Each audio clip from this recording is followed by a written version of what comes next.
Hello everyone, this is Caroline Varghese और आज की क्लास में हम रूट वर्ड्स का सेशन नंबर 19 करेंगे। आज की क्लास ख़त्म होते होते हमारे 190 रूट वर्ड्स तैयार हो जाएंगे, जिसका मतलब है अप्रॉक्सीमेटली 1900 वर्ड्स हमारे इंग्लिश के तैयार हो जाएंगे। 1900 इज़ मिनिमम। पता भी नहीं है, हम अंदाज़ा भी नहीं लगा सकते हमारे कितने वर्ड्स तैयार हो जाएंगे because of these 190 root words. Root words basics होते हैं इंग्लिश वोकैबुलरी के। अगर आपको इंग्लिश वोकैबुलरी सीखनी है, वोकैबुलरी आपको अपनी अच्छी बनानी है, तो सबसे पहले आपको जो चीज़ करना है वो है आप अपने रूट वर्ड्स को तैयार करो। जब तक आप रूट वर्ड्स तैयार नहीं करते तब तक आप रोज़ जब कुछ ना कुछ पढ़ोगे आपको बहुत सारे ऐसे वर्ड्स दिखेंगे जो आपको समझ में नहीं आ रहे हैं, जो आपने कभी पढ़े नहीं है, एंड आपको इन ओवरऑल आर्टिकल का मीनिंग समझ में नहीं आएगा। लेकिन अगर आपको रूट वर्ड्स आते हैं तो आपको जब आप ऐसे नए नए वर्ड्स पढ़ोगे तो कम से कम आपको रूट वर्ड्स उसमें जो है वो देख के आपको इतना समझ में आ जाएगा कि ये पर्टिकुलर चीज़ किस चीज़ से रिलेटेड है, और फिर आप उसके आगे फिर आप पढ़ सकते हो। उसके आगे एटलीस्ट आपको जो है आर्टिकल समझ में आएंगे, क्लोजनेस समझ में आएंगे, रीडिंग कॉम्प्रिहेंशन समझ में आएंगे, एंड क्योंकि आपको सेंस समझ में आ रहा है क्या है उस आर्टिकल का सेंस, उसके बाद आप फिर आराम से वो वर्ड्स का डिक्शनरी में मीनिंग देख सकते हो, उसका सेंटेंस कंस्ट्रक्शन देख सकते हो, ऐसे कई अलग अलग चीज़ें कर सकते हो। लेकिन रूट वर्ड्स तैयार होने बहुत ज़रूरी है। ओके, फर्स्ट वर्ड है हमारा ऑक्यू। ऑक्यू हमेशा आईज से रिलेटेड होता है। OCU is always related two eyes. Example है ऑक्यूलिस्ट। ऑक्यूलिस्ट आई के डॉक्टर को ऑक्यूलिस्ट बोलते हैं। सेकेंड है हमारा ओमनी। ओमनी होता है जो हर जगह है, जो ऑल है। ओमनी का मतलब है सब कुछ, सब सारा सब कुछ जो भी है उन सबको एक साथ में ओमनी बोलते हैं। For example omnipotent. ओमनीपोटेंट का मतलब है कि सारा पावर, ओमनीपोटेंट। एक वर्ड हम यूज करते हैं omni present. God is omni present हम बोलते हैं। क्या वर्ड है? Omni present. Omni present, all present in the sense कि हर जगह वो प्रेजेंट है, हर जगह वो है। भगवान हर जगह उपस्थित है, भगवान ओमनी प्रेजेंट है। नेक्स्ट वर्ड है हमारा ऑप। ऑप्ट या ऑप्ट्स, ये भी आइस से रिलेटेड होता है। आज हमने दो वर्ड सीखे हैं जो आइस से रिलेटेड होते हैं। फर्स्ट है हमारा ऑक्यू, सेकेंड है हमारा ऑप्ट। ऑलराइट, से हमारा ऑप्ट का एग्जाम्पल है optic. Alright, related to eyes. Optic, optic nerves. Nerves क्या होते हैं? नसें। ऑप्टिक क्या होता है? आंखों से रिलेटेड नसें। Alright, optician. ऑप्टिशियन क्या होता है? अब यहाँ पे ना ऑक जहाँ आता है ना, अब थोड़ा सा डिफरेंस है, डिफरेंस समझते हैं हम ऑक और ऑप्ट में। ये जो है आपका ऑक, उसमें जो आईज है वो आपकी सीधे सीधे आंखों की बातें कर रहा है। ऑलराइट, आपकी आंखें या किसी की भी आंखें। पर ये जो यूज हुआ है ये जो यूज हुआ है ये आईज एंड आईज से रिलेटेड चीजों की बातें होती है। जैसे कि आईज से रिलेटेड क्या होता है? साइट, विजन, ये सब चीजें आंखों से आप देखते हो, है ना? तो जो उसको हम साइट बोलते हैं, उसको हम विजन बोलते हैं। आंखों का काम क्या होता है? आंखों का काम होता है कि जो बाहर की दुनिया है, जो बाहर की चीजें, वो आपको देख पाओ। राइट, तो उसको हम बोलते हैं विजन, उसको बोलते हैं साइट। सो ये वाला जब यूज होता है ऑप्ट, ऑप्स, तो फिर एट टाइम्स सिर्फ आंखों के बारे में नहीं, एट टाइम्स इन दोनों के भी बारे में बात हो सकती है। ऑलराइट, लेकिन जब ये वाला यूज होता है, सिर्फ जब ऑक यूज होता है, तब हमेशा सिर्फ और सिर्फ आंखों के बारे में बात हो रही है। ऑलराइट, जैसे ऑप्टिक आ गया, जैसे ऑप्टिशियन आ गया। ऑप्टिशियन क्या होता है? ग्लासेस क्या होती हैं? ग्लासेस क्या होती हैं? आपको दिखाई नहीं देता ढंग से, है ना? तो आप क्या करते हो? आप चश्मा यूज करते हो। राइट, मुझे ढंग से दिखाई नहीं देगा तो मैं चश्मा यूज करूंगी। सो ये होती हैं आपकी ग्लासेस। तो ग्लासेस जो काम, ग्लासेस के साथ जो काम करता है, नॉट द मिरर वन जो हम लगाते हैं, वह करते हैं वो उस चीज से, उन ग्लासेस से रिलेटेड जो लोग काम करते हैं उनको बोलते हैं ऑप्टिशियन। ठीक है, नेक्स्ट वर्ड है हमारा ऑप्ट। ऑप्ट का मतलब है बेस्ट, ऑलराइट, ऑप्ट का मतलब है best. For example optimal, optimal का मतलब है the best of the everything, optimal का मतलब है the best of everything. Next है हमारा ऑर्थो, ऑलराइट, ऑर्थो का मतलब है straight. For example orthodontist. Orthodontist कौन होता है? ऑर्थोडोंटिस्ट वो व्यक्ति होता है, वो इंसान होता है जो आपके तिरछे टेढ़े मेढ़े दांतों को जो सीधा करने में हेल्प करता है. ठीक है, अगर किसी के दांत टेढ़े हैं. Orthodontist is also a type of dentist. All dentists are not orthodontist but all orthodontists are dentist.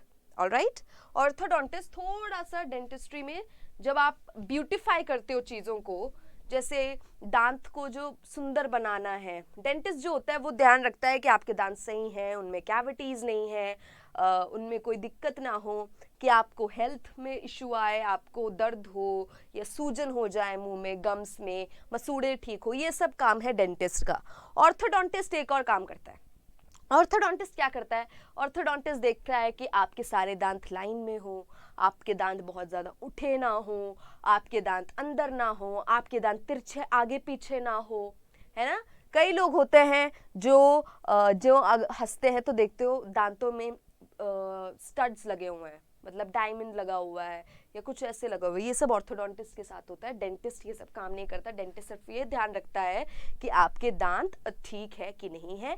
अगर ठीक नहीं है, कैविटीज़ है, तो उनको जो है कैविटीज़ को भरा जाए, रूट कैनाल किया जाए, या फिर जो भी दिक्कत है, आपको दर्द है, इन्फेक्शन है दांतों में, या सूजन हो रही है, स्वेलिंग है मसूड़ों में, ऐसा कुछ भी दिक्कत होती है तो वो डेंटिस्ट से रिलेटेड है. ऑर्थोडोंटिस्ट भी वो करता है, ऑर्थोडोंटिस्ट भी वो करेगा, लेकिन ऑर्थोडोंटिस्ट आपके दांतों को सुंदर बनाने के लिए भी. अब आपके दांतों में कोई दिक्कत नहीं है, आपके दांत सही है, आपको कोई कैविटीज़ नहीं है, आपके कुछ भी क्लीनिंग की ज़रूरत नहीं है, लेकिन जो है आपको लग रहा है यार दांत थोड़े से सीधे हो जाने चाहिए, तो मैं हंसूंगा तो और सुंदर लगूंगा, तब आपको ऑर्थोडोंटिस्ट के पास जाना पड़ेगा. अगर आपकी दिक्कत है दांत में, यूजुअली जब डॉक्टर्स होते हैं तो वो लिखते हैं डेंटिस्ट ऑर्थोडोंटिस्ट करके, है ना. तो मतलब कि वो डेंटिस्ट तो है ही, नो डाउट, उसने डेंटिस्ट्री तो पढ़ी ही है, लेकिन उसके साथ साथ वो ब्यूटिफिकेशन का भी काम करता है. ऑलराइट, नेक्स्ट है हमारा वर्ड ऑस्टियो. ऑस्टियो वर्ड जहाँ पे भी आता है वो होता है आपके हड्डियों से related. For example osteo arthritis. Osteo हड्डियाँ, आइटिस मैंने आपको कई बार बताया इन्फ्लेमेशन होता है, जब आपके हड्डियों में बहुत टाइम से इन्फ्लेमेशन होता है, उसको बोलते हैं ऑस्टियोआर्थराइटिस. नेक्स्ट एक और वर्ड है ऑस्टियोपोरोसिस. ऑस्टियोपोरोसिस एक बीमारी होती है जो आपके बोन्स में होती है, ऑलराइट, जिसकी वजह से आपके बोन्स में दिक्कत होती है, ब्रिटल हो जाते हैं. ऑलराइट, नेक्स्ट वर्ड है हमारा आउट. आउट का मतलब है exceed. For example outdoing. Outdoing का मतलब किसी चीज से ज्यादा, एक पर्टिकुलर लाइन से ज्यादा जब कुछ होता है तो उसको बोलते हैं हम एक्सीड करना. ऑलराइट, ही एक्सीडेड हिज लिमिट्स, मतलब उसकी जो हदें थी उसको पार कर दी.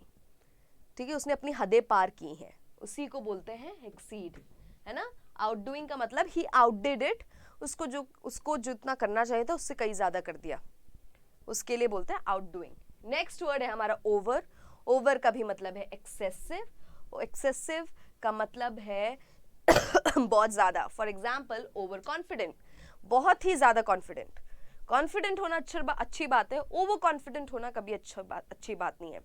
ये ओवर का मतलब है एक्सेसिव, एक्सेसिव का मतलब है बहुत ज़्यादा. एग्जाम्पल है आपका ओवर कॉन्फिडेंट. इसका मतलब है कि बहुत ही ज़्यादा कॉन्फिडेंस है, जितना होना चाहिए उससे कई ज़्यादा कॉन्फिडेंस है, तभी बोलते हैं over confidence. Okay, next word है हमारा ऑक्सी. ऑक्सी का मतलब है शार्प. कैसे? ऑक्सीमोरॉन. ऑक्सीमोरॉन क्या होता है? ऑक्सीमोरॉन दो ऐसे आइडियाज होते हैं या दो ऐसे ख्याल होते हैं जो एक दूसरे के बिल्कुल ही ऑपोजिट होते हैं. ऑलराइट, शार्प है कैसे? बहुत ही जैसे कोल्ड हॉट, ये कहीं भी एक जैसे नहीं है। तो वहां पे एक बहुत ही बड़ा शार्प डिफरेंस है, ठीक है, जहां पे मतलब इट्स वेरी क्लियर। शार्प का मतलब ये नहीं है कि जैसे ये बनाया है मैंने तो ये बहुत शार्प है ये एरिया, दैट इज नॉट। इस कंडीशन में ऑक्सीमोरॉन यूज नहीं करते हैं। नाइफ का जो एंड है वो बहुत शार्प है, उस केस में ऑक्सी यूज नहीं करते हैं। ऑक्सी ऐसे चीजों के लिए यूज करते हैं, ऑक्सी आइडियाज के लिए यूज करते हैं, ऑक्सी ऐसे सेरिब्रल चीज़ों के लिए यूज़ करते हैं जिनको हम देख नहीं सकते, एब्स्ट्रैक्ट चीज़ों के लिए यूज़ करते हैं जिनको हम देख नहीं सकते, या हम सिर्फ समझ सकते हैं, हम सिर्फ सोच सकते हैं, और हमको ये बात समझ में आती है कि हाँ बहुत ही ज़्यादा अलग है या बहुत ही ज़्यादा एक जैसे, कुछ भी शार्प हो जो कोई भी देखे उसको समझ में आ जाए, उसके लिए ऑक्सी यूज़ करते हैं। इधर ऑक्सीमोरॉन यूज़ किया है। ऑक्सीमोरॉन वो वर्ड है जिसका मतलब है कि दो आइडियाज, दो धारणाएं जो एक दूसरे के बिल्कुल ही विपरीत है। नेक्स्ट वर्ड है हमारा पैन। पैन का मतलब है ऑल। ऑल राइट, पैन का मतलब है ऑल। फॉर एग्जाम्पल पैंडेमिक, अभी एक पैंडेमिक हुआ था, अभी भी चल रहा है, दैट वाज कोविड। क्या होता है पैंडेमिक? पैंडेमिक एक ऐसा प्रॉब्लम होता है, एक ऐसी बीमारी होती है या कुछ भी ऐसा जो हर एक को इफेक्ट करे, जो बिना कुछ देखे या बिना कुछ, ऐसा नहीं है कि इन लोगों को नहीं हो सकता, इन लोगों को हो सकता है, पूरी दुनिया कोविड से इफेक्ट हुई, इसीलिए कोविड को पैंडेमिक बोलते हैं। आज भी दुनिया में अलग अलग देशों में बहुत ज़्यादा कोविड फैला हुआ है, इसीलिए कोविड को पैंडेमिक बोलते हैं। लेकिन जब 2020-21 का टाइम था, उस टाइम पे बहुत ज़्यादा फैला हुआ था, इंडिया में भी बहुत ज़्यादा कोविड था कि लॉकडाउन लगा था यहाँ पे, तो वो एक पैंडेमिक था जब पूरे दुनिया में ये एक बीमारी फैल रही थी, बिना कुछ भी देखे, बिना कास्ट, जेंडर, क्रीड, कुछ भी बिना देखे, जब वो फैल रही थी कि हर एक इंसान के साथ हो सकता है, हर एक इंसान तक पहुंच सकता है उस, और अच्छी चीज़ नहीं खराब चीज़, उस कंडीशन को हम बोलते हैं पैंडेमिक। ऑल राइट, आज के हमारे सारे वर्ड्स हम एक बार रिवाइज करते हैं। ऑक्यू का मतलब है आई, फॉर एग्जाम्पल ऑक्यूलिस्ट। नेक्स्ट है ओमनी, ओमनी का मतलब है all, for example omnipotent, omni present. Next है हमारा ऑप, ऑप्ट, ऑप्स, इसका एक मतलब है आइस, ये भी आइस से रिलेटेड है। इसमें और इसमें मतलब क्या है, एक बार आप खुद सोचिएगा, नहीं आता याद आता तो आप वापस से जाके वीडियो देखिए। मतलब है, इसका एग्जाम्पल है ऑप्टिक। नेक्स्ट है हमारा ऑप्ट, जिसका मतलब है best, for example optimum, optimal. Next है ऑर्थो, जो होता है straight, for example orthodontist. Next है हमारा ऑस्टियो, जो होता है बोन से related, for example osteoporosis, osteoarthritis. Next है आउट, जो होता है एक्सीड, फॉर एग्जाम्पल आउटडूइंग। नेक्स्ट है over, for example over confident, मतलब क्या है एक्सेसिव। नेक्स्ट है ऑक्सी, फॉर एग्जाम्पल शार्प, मतलब क्या है ऑक्सीमोरॉन। पेल या पेलो, इसका होता है एंशिएंट, ये मैंने आपको समझाया नहीं, जहाँ पे पेल या पेलो यूज होता है वो होता है कुछ ऐसा जो बहुत ही पुराना होता है, जो बहुत ही आधुनिक चीजें होती हैं, बहुत ही पुरानी चीजें होती है, बहुत ही पुराना टाइम होता है। For example palaeontology. पेलियंटोलॉजी क्या होता है? ओलॉजी स्टडी किस चीज का? पेलियो का, जो बहुत ही पुरानी चीजें, लोग, जगह की बात होती है, के बारे में पढ़ाई होती है, तो उसको बोलते हैं पेलियंटोलॉजी। ऑल राइट, नेक्स्ट है हमारा पैन, जिसका मतलब है ऑल, फॉर एग्जाम्पल पैंडेमिक। तो ये थे आज के हमारे 10 वर्ड्स। आप प्लीज इनको कॉपीज में लिख लीजिए या तो स्क्रीनशॉट ले लीजिए, एंड प्लीज आप इनको लर्न करिए। आप इनको लर्न नहीं करोगे, आपको याद नहीं होगा। आपको याद नहीं होगा तो आप आर्टिकल्स और जो अब जब अलग अलग बुक्स पढ़ोगे तो आपको नहीं समझ में आएंगे वर्ड ज़्यादा, और आप बहुत ज़्यादा परेशान होगे, बार बार डिक्शनरी खोलनी पड़ेगी। लेकिन अगर आपको ये वर्ड्स याद हो जाएंगे तो आपका काम काफ़ी हद तक आसान हो जाएगा। Thank you so much.